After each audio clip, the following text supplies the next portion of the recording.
من 65 يعني ايه؟ بقالي 45 سنة. انا بقالي 45 سنة. في ال 45 سنة دول في حياتي ما سألتش دبلوماسي عراقي او وزير عراقي او مسؤول عراقي هو انت شيعي ولا سني، ما نعرفهاش. وبالتالي بتفرض علينا واتخلقت لنا من اتنين: الغرب اللي ما بيحملش للإسلام الخير.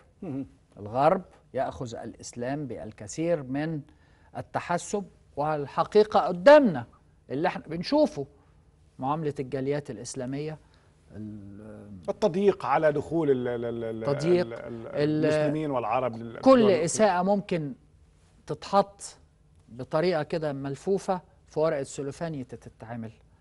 فده بعد الغرب له بعد في العلاقة دي. لكن العلاقة الأخطر أنه حتى فكرة الدين تستخدم للترويج غرض سياسي غرض سياسي، وهو فلنستعيد الإمبراطورية والتأثير، فلنحقق وللمرة الأولى تصدي شيعة العالم إلى سنة العالم. هذا لا يصح، نحن جميعا مسلمون.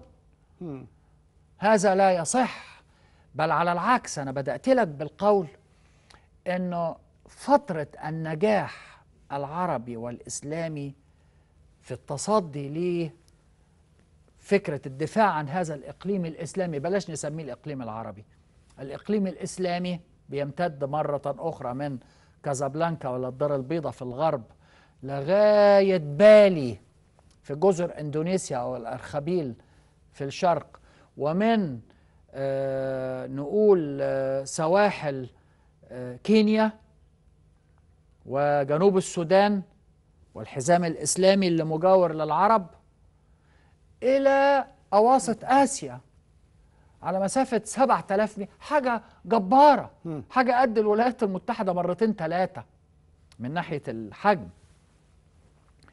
فدول عشان المنطقة دي تصون نفسها لا يجب أن احنا نستخدم الدين للشقاق، ولكن نستخدم الدين لبناء خدمة الأمة.